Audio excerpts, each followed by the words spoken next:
bye week treat you guys? What kind of work you get done, and now changing into preparing for LSU?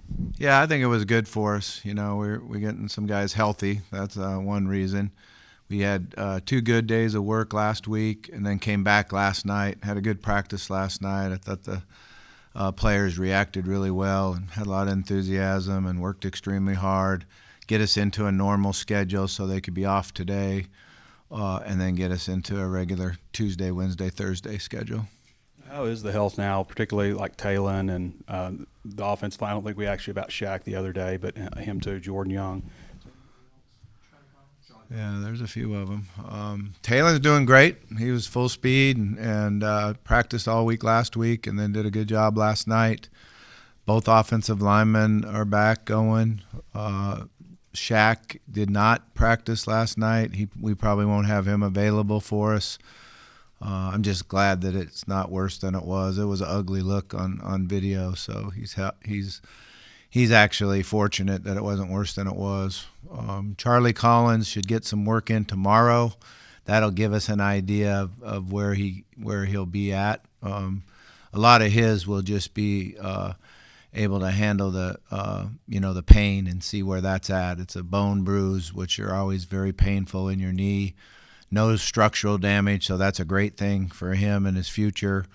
But it'll just be how quickly he can get back and whether he can or not. Jordan will be back practicing tomorrow too. What did you see watching the LSU game this weekend? Anything stick out in terms of changes maybe going from Brian Kelly to Frank Wilson? Yeah, I mean, it's hard to really, is there a lot of changes or not. Defensively, they were much more aggressive, it seemed like. They had brought a lot of pressure, brought a lot of blitz zero and third down situations. Did a good job defending Alabama's offense, and they got good players, and they came after him and were really aggressive. That seemed to be a little bit of a different look than what they have been doing. Offensively, seemed very similar.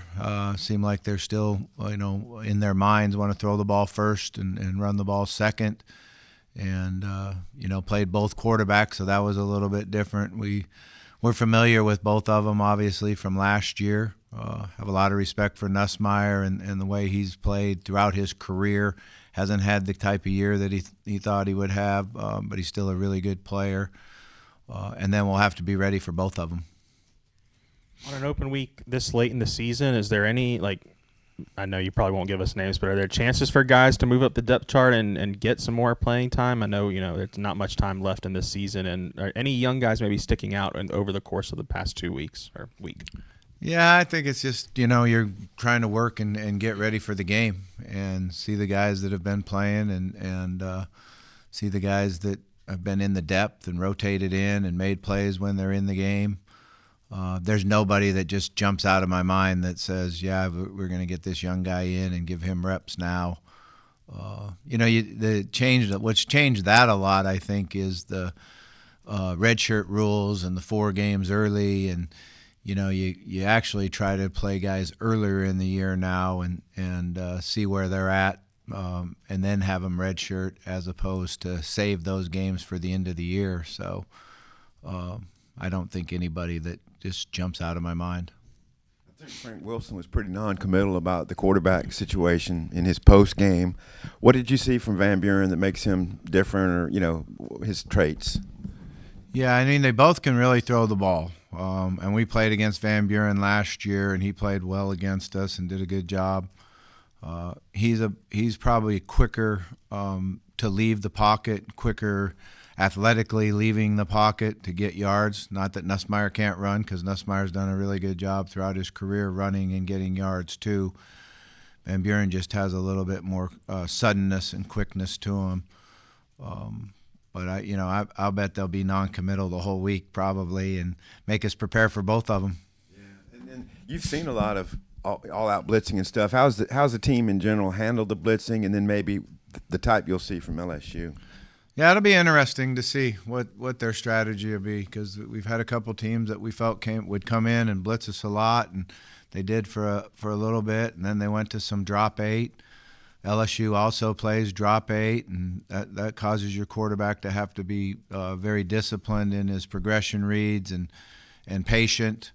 So it'll be interesting to see which way they lean and which way they go. He's always been kind of a down and distance guy. He does a great job. They're really good on defense, and they're going to come in and try to stop your run first. So we're going to have to find a way to run the ball. And then their receiving core, really talented. It looks to me like. Can you maybe speak to what you see from their receivers? Yeah, they got guys that can really run and catch the ball, elevate and turn. So they certainly are, a concern. We've got to make sure that we're where we need to be. Our secondary has been practicing well and working hard at it, and the communication's been good back there. So we're going to have to carry that into the game. Did you make a change to a Sunday night practice, kind of the itinerary, especially coming out of a bye week, to jumpstart the energy, or does that just all come from the players? No, I think, you try to get them a little time off so we can recover and they get away from it. I like to bring them back on Sunday night. Number one is make sure they're all here, make sure they're ready to go to school on Monday, and then to get a good practice in, make sure we get out there and sweat and work and then go to a regular schedule, a regular game preparation schedule. But last night's practice was longer and different than most Mondays, because a lot of Mondays it's just the young guys practicing and the older guys that played in a game running and conditioning and trying to get the soreness out. But it was a good, hard practice, hour-and-a-half practice, and they did a good job with it. Doesn't sound like they'll be needed, but going back to the Mississippi State game, what'd you think of Cash Courtney and Kayvon Broussard? Yeah, I mean, they both played well at times. They showed their ability and that they're both going to be really, really good football players. And then their inexperience showed up at times too. So it's kind of that, balancing act of being able to get your job done even though you're inexperienced. But they both played well at times, and they're both going to be really good players for us. Back-to-back weeks with a takeaway for the defense. Also had 10 tackles for loss. What have you liked? What do you want them to get better at in the last 3 weeks? Yeah, I think the first down defense was really good, and the ability to cause negative plays helps us tremendously. Carried over to third down. When you do a good job on first down and get negative plays, it helps you be better on third down defense. So we've got to continue to do that. Coach, I want to ask you about Quincy Rhodes. I know last year you were focused primarily on the offense, but I'm wondering if you remember what he was like last year and then how he's maybe improved to where he's at this year. Yeah, I remember him a lot just because, you go against him all in practice and then in spring ball leading up to it. And Quincy was always like this big, talented guy that was young and inexperienced, and now he's playing completely different. Now he's playing like an experienced player. He's playing with a lot of confidence and speed. It's amazing how much when you really understand and know your position and know what the other side of the ball is doing, how much faster you play. And he didn't get faster, physically, maybe a little bit in the summertime, in his quickness, but because he knows the game, he's playing faster and playing quicker and being a force out there. With these last 3 games, where do you maybe want to see him make the most strides? I know he's been really good for you, but where could he still improve? Yeah, I think to continually just to understand how to defend the run game, because he loves the passing game. He's understanding stances and knowing when the pass is coming a little bit better each and every week. And then we still need him to be a force in the run game. When he's been in movements and that, he's made good plays defending the run. And then when he's had to just hold his gap, that's where he's got to continue to work his hands and his leverage.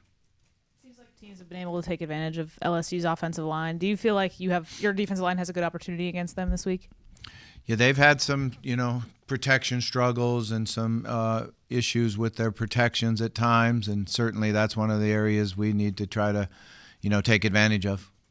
This might seem kind of simple, but you're facing another interim coach this week. What is the biggest challenge of just being an interim in general, and is there anything you think is maybe people don't realize is as big of a challenge with being an interim? That's a good question. That's not a bad question at all. I think the biggest challenge is just to keep the players motivated and keep them working together, and keep them trying to individually prepare to get better. be good teammates, make sure they take care of their teammates and have great attitude in the locker room. I think it's a challenge sometimes when you get beat to come to work with a smile on your face and attack the day. And that's kind of what we've been focused on, is let's make sure when we come in the building we're enjoying what we do. You know, we're very, very fortunate that we're athletes in Division I football, and let's come in and get better each day while we're in the building.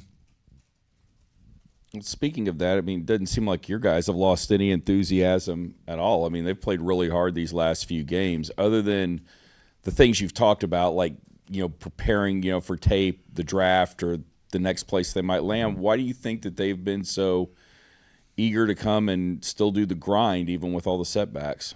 Yeah, I think the leadership from within the team, and I've always felt like, you know, as a coach, that one of the most important things is the leadership from within the team. We've got good kids that are leading and want to finish strong and want to, you know, win some games. So they continue to work hard. They continue to get the younger guys to help out. Our attitudes have been good. I think our assistant coaches have done a nice job of understanding we're working hard to get these guys better and preparing them for the game and keeping good attitudes in the building. As far as Talon goes, these next few weeks are big for him, considering the fact that he'll go into the draft. What are the few things, I mean, especially when you think about your time in the NFL, what are the things that he's really going to need to improve on these next few weeks to show scouts that he can make that transition? Yeah, I think there's no question he'll be able to make the transition. He's improved tremendously from a year ago. His understanding of coverages, his timing, getting the ball out of his hand. You know, he's starting to see a lot of different looks now, a little bit more coverage looks, and he's just got to continue to go through his progression, know the defensive coverage, and take what they give us. There's a few times we've been a little bit greedy. Coach, you said after we spoke to you after the Mississippi State game, the locker room was down. You could feel it. Was there a point maybe in the practice last week where you could feel a turning point? Did it change when you guys just came back, or did something maybe happen in practice where you can maybe feel the attitude of the locker room change? I mean, after the game, it was, you know, it was hard in the locker room. We all felt like we were in a position to win the game. We were going to win the game. They all put great effort out on the field and competed extremely hard. You come in on Monday and you watch the video and you try to be real critical of yourself and what can I do better? What do I need to do better? How can I improve? And then once you get that video done and you meet with your coaches and your teammates and you go through it all, it's very important as an athlete you put it behind you and move forward. And that's what we worked hard and tried to do. I think a lot of times it's easier said than done. You know, it still sticks with you a little bit. But when we came out to practice last Tuesday, I felt like they had good energy and they had good focus and they worked extremely hard. So you can't ask a whole lot more than that. Your final 3 games of the season are all the permanent opponents moving forward for Arkansas, so rivals, I guess you could say. Is there a benefit to, you know, there's no bowl eligibility anymore? You said playing for pride, that you get maybe 3 rivalry games to close the season? Never even thought about that. Didn't even know it till you just said it. So those are the regular opponents now, huh? Oh, that's cool. Yeah, be fun to get cranked up and go play. Death Valley's one of the great venues in sports. I remember the 2009 game. I think it came down to a missed field goal. The 2011 game, that was the year that I think Garrett Ekman died. It's a sad week. You played there. Your only year at Texas A&M. You were at Death Valley. What do you remember about that stadium and just that environment playing in a place like that? Yeah, I kind of remember all of them now that you brought it back to me. But the great game with Mallet down there and scored late in the game. Thought we were going to win the game, and then they went down and got a field goal in a 2-minute offense and went to overtime. That was a tough loss, but our guys played extremely hard. You know, the game after Garrett passed away, we took a good lead. We jumped on them 14-0, and then I think we ran out of gas a little bit there in the second half. So that was a tough loss for us. We played in the morning at A&M. That's the only time I've been there when the lights weren't off, I guess. So that was, a good football game. It was back and forth, and we still had an opportunity to win, but couldn't find a way to do it. Did you play there when you were at Auburn? No, we've had them at home when I was at Auburn. And those are the only times you've played in Baton Rouge. Yeah. But there were some other games. The 2008 game really propelled you guys, I thought, to the next season. And then the course 2010 game was a great game in Little Rock. Sent you guys to the Sugar Bowl. Just your thoughts on, I guess, the history. I thought the 8 game was something that made the off season tremendously better for us. You come off the field, your last game with a big win, an upset win, one that you get basically the last play of the game. So that was a pretty special win. And then the other game, I thought we played extremely well and did a nice job in the fourth quarter of running the football and dominating the game in the fourth quarter. Just to follow up, what was Talon specifically dealing with? I just had a couple nicks that happened in the last play of that game, and he's come back from them. He's 100% ready to go. Mike Washington's season, how would you characterize what you maybe expected and what you've gotten from him? Yeah, I'm not so sure we could ask any more than what we've gotten from Mike, or thought we would get that much production from him. We did know that about 2 weeks after he was here that we think we have a real special player, a guy that's got tremendous speed, good vision, can accelerate, make big plays, catch the ball really well out of the backfield. He surprised me on how well he's done protecting the quarterback. He's very big and physical in doing that. So I think he's definitely shown that he's going to have an opportunity to play at the next level. And have you come across Frank Wilson very much in your past, and what do you know of him? No, I really don't know Frank at all, so I'm not sure if I met him or not. You mentioned previously, just a few questions ago, that sometimes a win in a previous season can kind of launch pad you into the next season. Is there an element of that here in these last 3 games, or has college football changed so much that, that's really no longer possible? No, I still think it's an element for sure, because it makes the off season so much better. And, when you're going to go lift in the weight room and, you sit down with your strength coach and figure out what your goals are, weight-wise, strength-wise, speed-wise. Coming off a win makes everything a lot better. Coach, appreciate you. All right. Thanks, guys.